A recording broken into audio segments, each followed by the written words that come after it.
Hi lads, welcome back to another Dauntless video. Today I'm going to try and replicate my currently best performing video on YouTube, which is my top 5 meta builds from patch 1.33, I believe. I'm going to leave that link up there if you do want to go check out that video after this one. But regardless, obviously since that patch, there's been a lot of things changing, a lot of buffs, a lot of nerfs. Obviously the introduction of new cells, i.e. Parasitic, etc., Tenacious, etc., etc. I thought, you know what, I'll cover my take on meta builds now, since the Reforge has happened as well. It's nice to get a clean slate, and obviously new players are coming to the game, so they're looking for different stuff, etc. And I think this build can cover a vast variety of playstyles. This video will cover 5 builds, 3 of them being strikers, 1 of them being hammer, and 1 of them being chain blades. I'm pretty sure that's what I had in the last video, or it's very similar. The builds will consist of 2 being Iceborn, 1 being Parasitic, and 2 being DPS.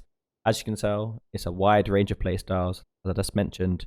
And obviously, I don't like the lifesteal builds like the Iceborn and the Parasitic, but I know it's a really viable option, and I know a lot of you guys like those sort of builds, so they are in this video, obviously, for you guys.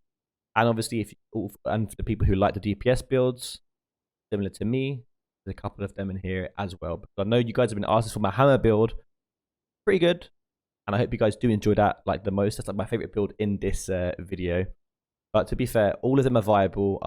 If there's something you can take out from this video, I just hope you guys do take out just at least one build and just use one of these, because I'm pretty sure there is one build here for everyone.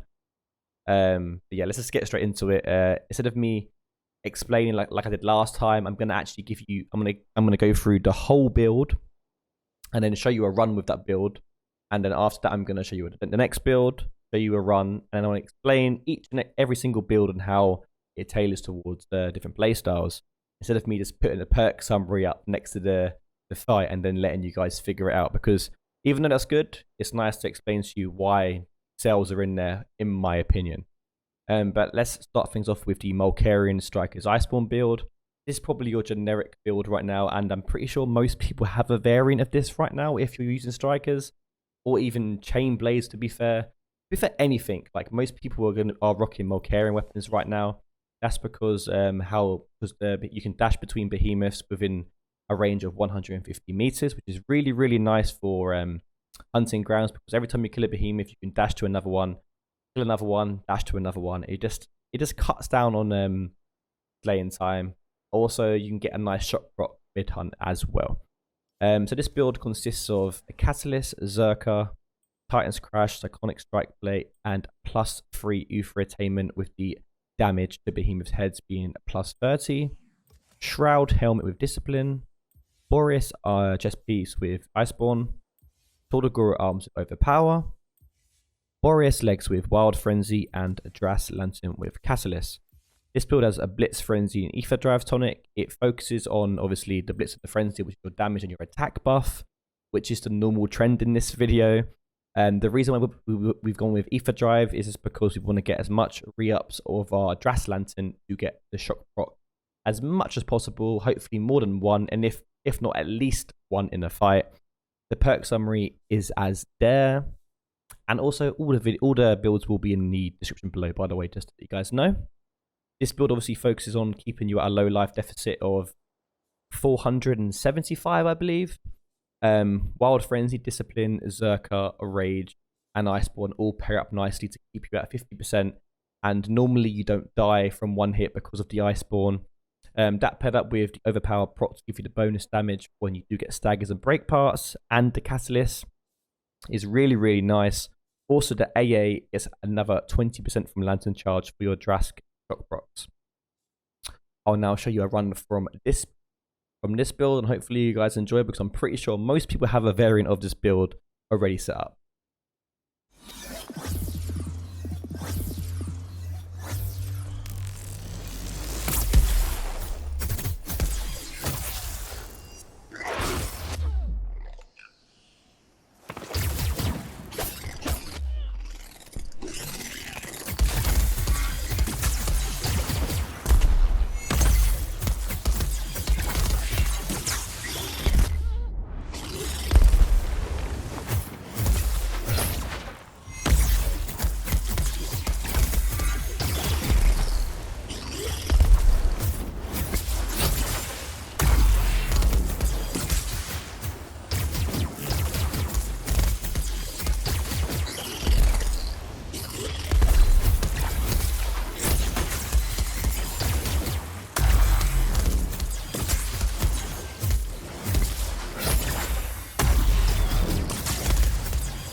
Moving on to the second build, and this consists of having a Parasitic center around it. And this really isn't my style, but actually using this build for the first time with this cell the last couple of days, I don't know, there's something about it which, I don't know, it feels kind of weird, but I kind of like it. That's kind of weird because I don't like having lifesteal, but it's just a new way for me to play the game, which is pretty refreshing. But regardless, this build focuses on part breaks pretty quickly, but also keeping you at your 50% health as well. I was thinking of putting Tenacious in this build, but I really didn't want to make the build weaker. I tried it with Tough and Tenacious, but it wasn't as good. So we've got the Aquarius Strikers with Catalyst, Wild Frenzy, Titan's Crash, and Cyclonic Strike Plate. We've paired that with the Carabac Pincers for the +3 Blade Storm. The Aquarius Helmet with Parasitic again. Shroud Chest with Rage Hunter. Tordagora Arms with Overpower. And Charog with Discipline.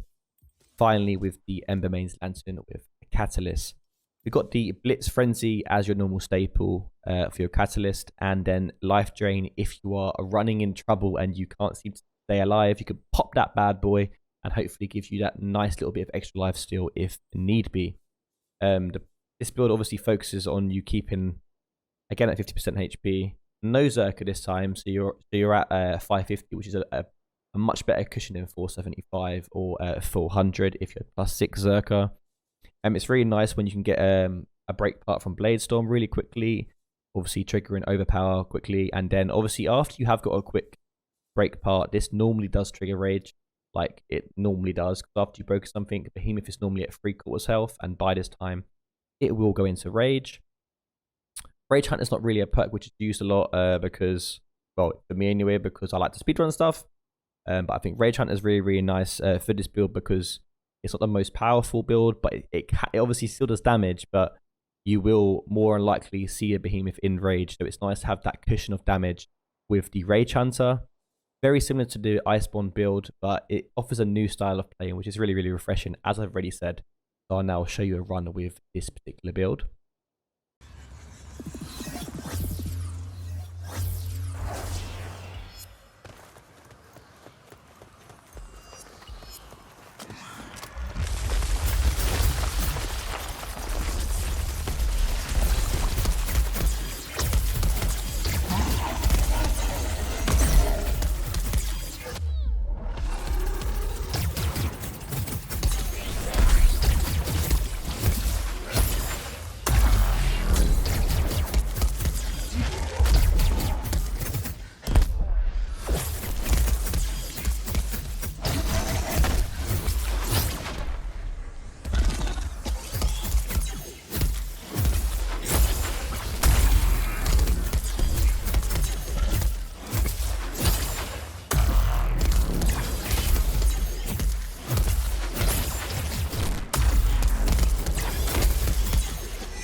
Alright lads, moving on to build number 3, aka the Glass Cannon build. This build is not for the faint-hearted. This does give you a total HP of only 400, the lowest you can get in the game off the rip. This really does reward the player who can keep their Predator up and not get hit for as long as possible, and that will allow you to get the most out of this build. This build is created by Tordagora's Strikers with Berserker, Wild Frenzy, Titan's Crash, and Cyclonic Strike Plate, paired with Inferno's Flames for that +3 Overpower. Shroud Helmet with +3 Overpower again. Koshai Chest with Catalyst. Malkarion Arms with Berserker. Charog Feet with Discipline. And Pangar's Lantern with Catalyst. Blitz Frenzy as normal for the speed and the attack. And an Ether Drive Tonic to allow you to spam your Pangar's Lantern as much as possible. The Pangar's Lantern spam with this DPS build is nuts. It really can kill things really quickly. as I'm about to show you now. Just a quick note, if you do use this build, you are very prone to being one shot from a lot of behemoths. Just to let you guys know. But regardless, this is an insane build. At least go try it out.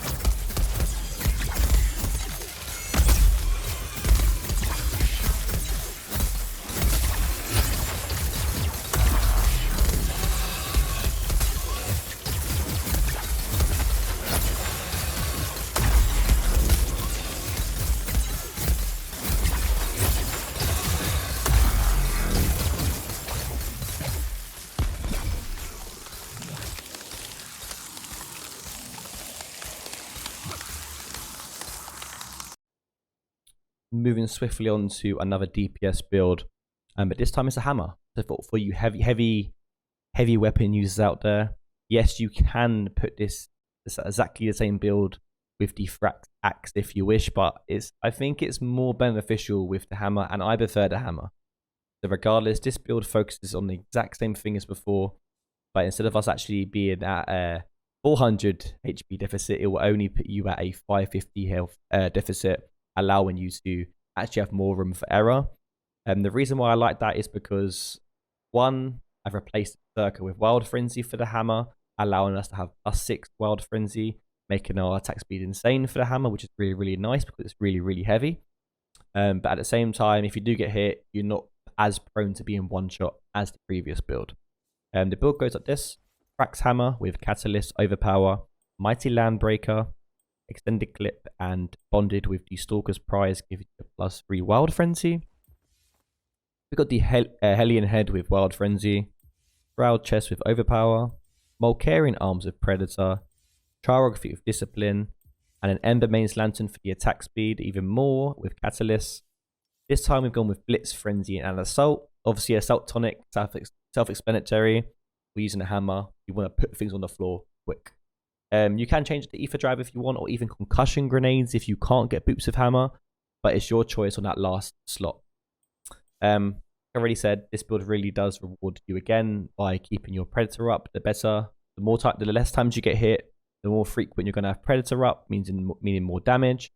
Just make sure you are using your Mighty Landbreaker at every interval you can, or at least every 25 seconds. If you've got a powered Ether charge slot, it will allow you to have a longer duration and increased attack power than if you had a normal Ether charge, so a normal shot from your Mighty Landbreaker. Once again, please try this out. Also, it's Frax bonded, so it allows you to go into the sky and obviously get to the behemoths really, really quickly. Side note, Phoenix Labs fix Frax weapons. 9 times out of 10 when you use Frax weapons, they go and heal off the rip. So yes, fix that. Thank you very much. A quick side note, this behemoth is actually level 9, I believe, and my hammer's only level 1. I just reforged it, so I thought, you know what, this is the best way to show you how actually powerful it is by showing you the power gap between the levels.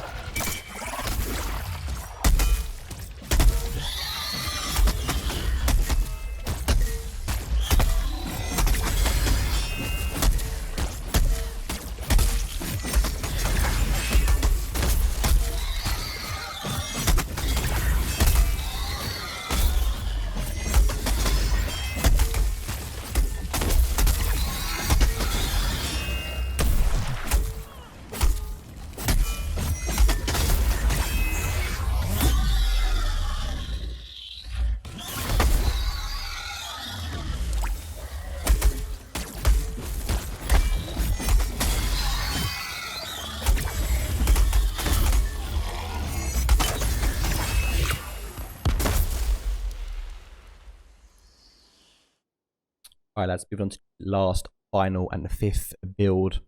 This was in the previous video, I'm pretty sure, but this time I put chain blades in, and for some reason I'm getting the chain blades like this. I don't know what's happened here. Anyway,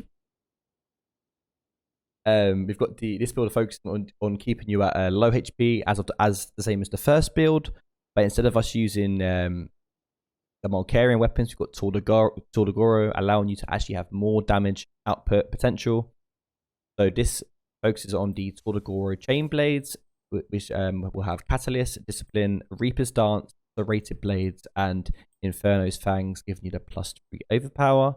Just a side note, you can put in the strikers, the Tordagoro strikers here, if you want to use it for the strikers build, but I thought I'd mix up with chain blades. The Hellion helmet with Berserker, Boreas chest with Iceborn, Boreas arms with Overpower, and Boreas legs with Wild Frenzy, followed up by the Dras Lantern with Catalyst. Using the Blitz and the Frenzy as normal, as I keep saying, and this time with the Assault Tonic. We want to be focusing on getting at least a stagger with our first Reaper's Dance stack of 10. The way this build plays out, you want to be making sure you are getting your stacks to 10 by the Reaper's Dance. That's by using your special ability to go into the sky, light attacking him, as you'll see in the video in a second, and you'll make sure your stacks go to 10 and slamming down, getting a stagger. When this happens, it will proc Overpower, Rage, Berserker, you know, all that good stuff. Obviously, there's Iceborn, so there's a lot of room for error in this build. If you do like to tank things, obviously this build is for you. Also, it has Rage Hunter for even more damage when it goes in Rage, because Iceborn obviously probably means you're not going to be dodging as much, but you'll probably go into Rage some point in the fight. Regardless, this is a really, really good build as well. This one and the first build are probably go-to for most people, so I would highly recommend trying this one if you are looking for an Iceborn build. That's all of them. All the builds dead now. My voice dead. I can't speak. It's dry. If you have got this far into the video, thank you very much. I'll finish you off the video with a Karabac run with this build. If you are new, feel free to like, subscribe, all of that business, and thank you very much. I appreciate it. Same as last behemoth as well, and this behemoth is level 12 and I am level 1 of chain blades, meaning the scaling is pretty big. And also, for some reason, my teammate decides to join into the area, into the fighting zone, but doesn't do anything, so it scales to 2 times power and HP, and still regardless I still get a clear even though he does absolutely nothing.